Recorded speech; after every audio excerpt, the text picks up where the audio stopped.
My name is Chad Boyd, and before I begin today, I want to thank a long list of collaborators involved in this work, all of whom are listed here.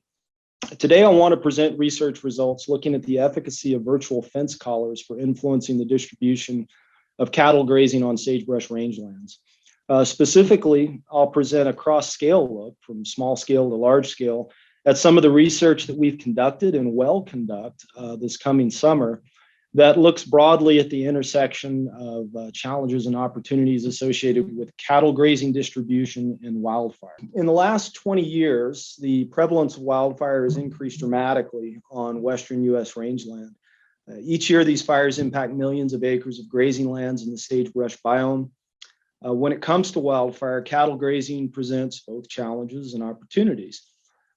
A particularly frustrating challenge on federally managed lands is that even if only a portion of a pasture burns, federal regulations generally prohibit grazing of the entire pasture for about 2 years unless the burn portion can be fenced, which is generally cost prohibitive with traditional wire fencing.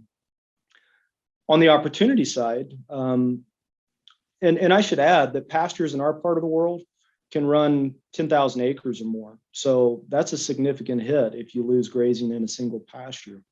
On the opportunity side, cattle grazing can also be used to help create and maintain large-scale fuel breaks and impose even larger scale fuels reduction treatments between those fuel breaks. So let's look at how virtual fencing can help managers to overcome fire-based challenges and exploit opportunities.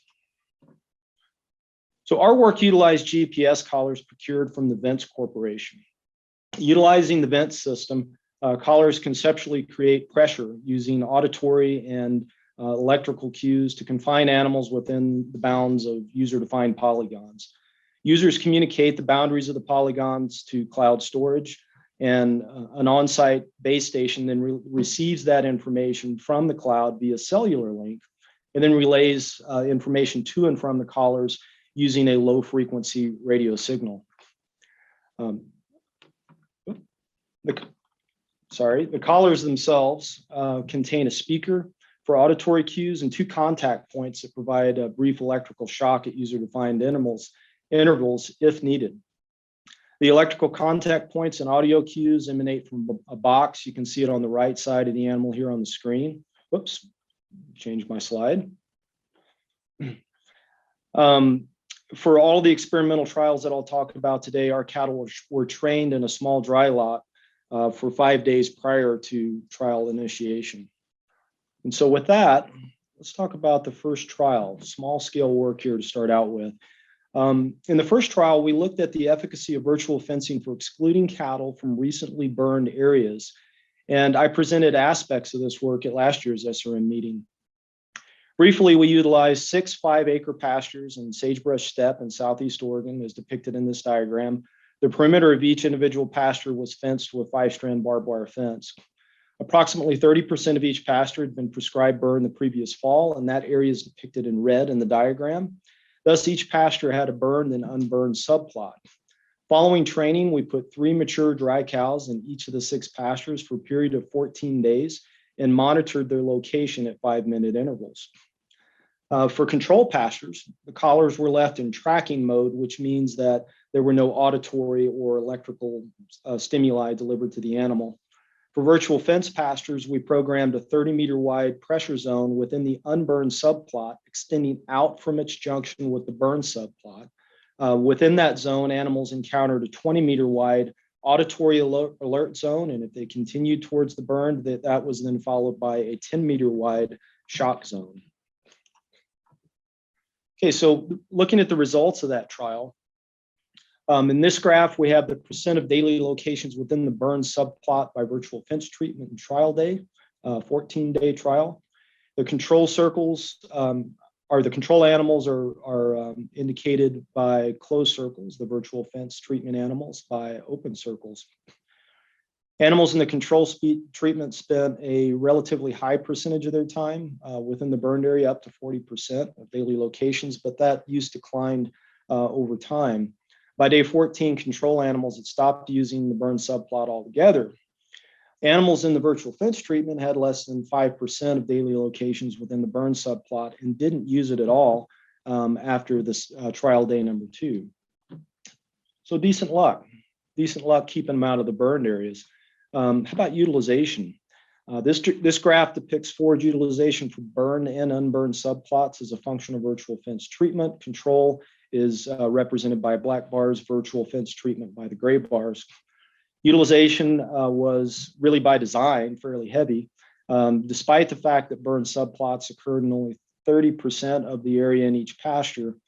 Control animals utilized burn subplots more heavily than unburned subplots. Utilization approached 70% in the burn for subplots for control animals. Conversely, the majority of pasture utilization for virtual fence pastures was within the unburned subplot. Utilization of burn subplots within the virtual fence pastures was less than 3%. So this indicated that the virtual fence technology was highly effective, but not 100% effective in keeping animals out of burn subplots. So conclusions from that initial study were that virtual fencing did dramatically reduce, but did not eliminate use of burned areas. And it begged questions at larger scales. This was a pretty small scale study relative to the management world that we live in. So definitely more studies in more complex rangelands were needed. Okay, so with the results of trial 1 in hand, let's go back to fire for a moment. Ideally, rangeland fires would never get large enough to have broad scale impacts. That's the perfect world. To that end, federal land management agencies have invested considerable money and effort in constructing a network of rangeland fuel breaks for purposes of containing fires before they get big. Associated with that effort is the need for fuels maintenance of herbaceous fuels within often, if not generally, unfenced fuel breaks. To that end, our second project looked at evaluating the use of virtual fencing as a tool to confine animals within the desired boundaries of a large-scale fuel break in Southeast Oregon. We're trying to reduce herbaceous fuels within that fuel break, and we measured grazing-associated fuels reduction at the end of the trial. Here you can see the dimensions of the 3-kilometer-long, 200-meter-wide fuel break. The pasture boundaries were fenced with traditional wire fencing. That's the green line that you see around the pasture, and the fuel break itself was shaded, which is shaded gray in the slide, was virtually fenced with 4 bands of auditory and electrical stimulus. These are the alternating white and red bands extending out from the gray fuel break. Collectively, those white and red bands are referred to as the pressure zone. We hauled water to 3 locations within the fuel break over the course of a 30-day trial and stocked the fuel break with 23 pairs and 16 dry cows in June of last year. Calves were approximately 5 months old at the time of the trial, and they were not collared, just moms are collared. We monitored animal locations at 5-minute intervals, measured utilization and standing crop biomass at the end of the trial. So I should point out that with this system, if an animal crosses the pressure zone into the larger pasture, its collar turns off for animal welfare reasons. When it recrosses those boundaries to come back to water, which is located within the fuel break, that's the only water in the pasture, the collar turns back on, and that allows us another opportunity to contain the animal within the fuel break. Okay, so looking at some of the results of that 30-day trial, containment within the fuel break wasn't perfect, but using the landscape appearance method and Cregan analysis, we found that end of trial utilization of grass fuels was close to 50% within the fuel break compared to about 5% in the larger pasture. From a biomass standpoint, that translated into a 42% reduction in the weight of grass fuels within the fuel break zone compared to locations in the larger pasture. So here I want to look at the proportion of daily locations within the fuel break. The black line in each of these 3 graphs is that number, the proportion of daily locations within the fuel break. And then we have proportion of daily locations within the pressure zone, which is the green line, and the larger pasture, which is the yellow line in each graph. And we did this for cows, all cows in the top graph, for dry cows in the middle graph, and for pairs in the bottom graph. Overall, we saw a proportion of daily locations within the fuel break drop from about 90%, and this is the top graph, black line, drop from about 90% to 60% by the end of the trial. But the interesting part of the story is when you look at dry cows compared to pairs, and these are the bottom two graphs. For the duration of the trial, dry cows were located almost exclusively in the fuel break, right where we wanted them to be. Pairs, on the other hand, frequently left the fuel break, presumably to chase after their calves, and at the end of the trial were about equally likely to be located within or outside of the fuel break boundary. So conclusions from this study. Virtual fencing can concentrate. We showed this through utilization and standing crop data. We can concentrate grazing distribution to reduce grass fuels within fuel break perimeters. However, the efficacy of containment relates strongly to animal reproductive status, with cow and cow-calf pairs being much less likely to be located within the fuel break, and particularly as time progressed. Okay, back to fire for a moment. Now we're going to talk about large scales. Fuel breaks are great. Don't get me wrong, but in the real world, there's vast acreages of fuel between fuel breaks that need to be managed. Given the enormous scales at play in the sagebrush steppe, spatially targeting of fuels that are most in need of management is critical. Simply put, we can't manage it all. So for the third and upcoming project, we haven't done this yet, I want to talk about a project that actually began with trying to figure out where those fuels are that need to be managed in the first place. And a couple of words on that. To figure out where those fuels are, we teamed up with the University of Montana and used small-scale data on the relationship between fuel amount and fire probability to model fuel-based fire probabilities across the Great Basin region. This was facilitated by the University of Montana's rangeland analysis platform, which uses satellite data to determine fuel composition and amount. The resultant model, which is based primarily on the abundance of accumulated grass fuels, is able to explain about 70%, actually over 70% of the variation in annual acres burned by wildfire in the Great Basin region going back to the late 1980s. And that graph is on the lower right. Importantly, it does this on an annual basis, months ahead of the fire season. It tells us where fuels need to be managed in order to reduce wildfire probabilities in the upcoming season. And an example of those probabilities is seen on the left. This is about 150,000 square miles, the northern part of the Great Basin. And the blue colors indicate low probability of fire. Red colors indicate high probability of fire. And if you can see them, the purple polygons are the actual fire boundaries. So this coming summer, we're going to use predicted wildfire probabilities across our 16,000 acre research range in Southeast Oregon. And you can see an image of that for, I believe that was 2020 data on the left. And we're going to use that data to define boundaries of polygons that have high fire probabilities, and then use virtual fencing to focus grazing within those areas. And the hopeful result here will be a satellite-driven system for spatially targeting fuel reduction in large and complex rangeland landscapes.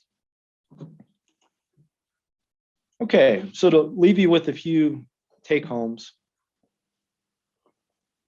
virtual fencing allows for spatially and temporally opportunistic containment in large rangeland landscapes. And I think that the hook there is less about the technology itself, and the technology itself is cool. If you geek out on technology, virtual fencing may be for you.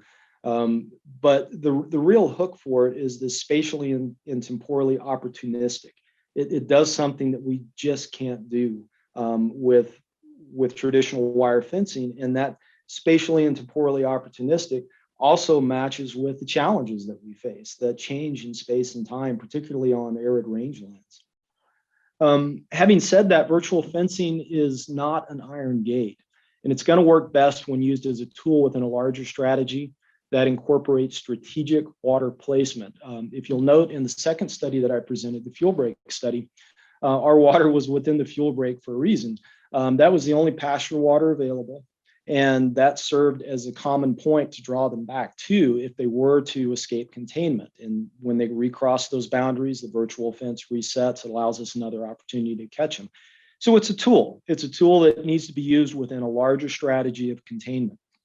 Interestingly, I'm going to be working with David Boner this upcoming summer, where we're trying to keep cattle out of a riparian area, trying to keep them in the uplands in Northeast Oregon.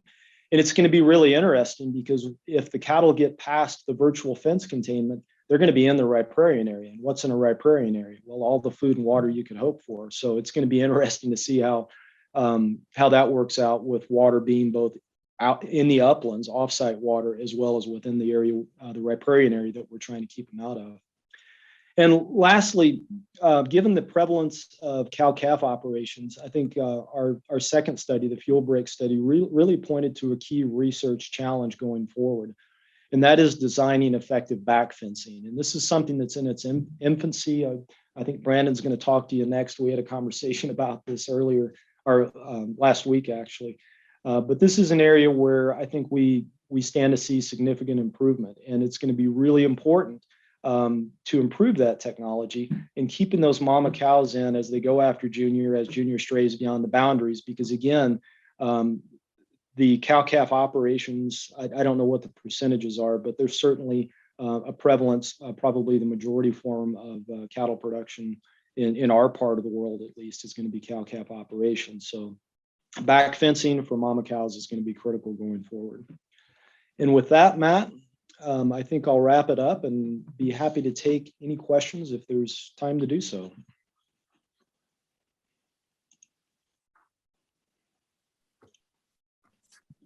Thank you so much, Dr. Boyd. And I think I saw a question come in the chat. If I can figure out how to open it. Thank you. Okay. Sherry Lease asks, do you think fencing them into a burned area would have a different success rate? And we might be more likely to see that sort of thing happen in the Masic Midwest? Yeah, fencing them into the burned area? Was that the question? Yeah, it gets back to that last point or the second to last point in the take-home messages. Virtual fencing is best when used with a strategy. So it's not the only thing that's suggesting containment. And if you've got cattle in a recently burned area, I would think that fresh, green, nutritive forage, along with the virtual fencing, would be a pretty good incentive to keep those cattle within the desired area. Yeah. Do we have any audience questions? Yeah, we have a few. Okay, sure.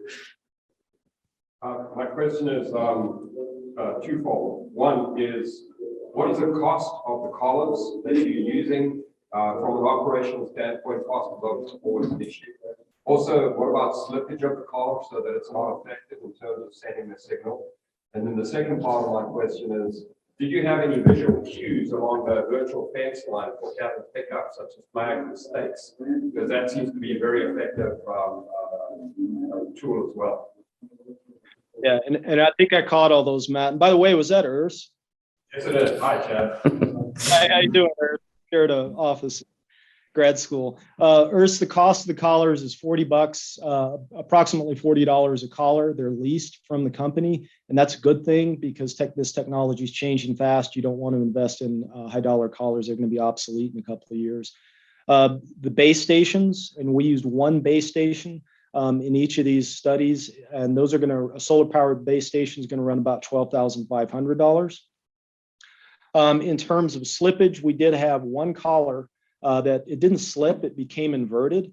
And when it becomes inverted, you lose the electrical contact points. And that was in trial 1. And that cow was the only cow in the virtual fence treatment that actually went into the burn. And we replaced that cow immediately and didn't have any more incursions into the burn.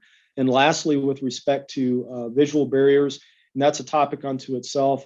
Yeah, they can be really important. We had a visual barrier, or visual cue, which was the junction of the burned area and unburned area in trial 1. In trial 2, the fuel break study, we didn't have any visual barriers. So that's a pretty good test between those two studies of the effect of visual barriers, which can be important.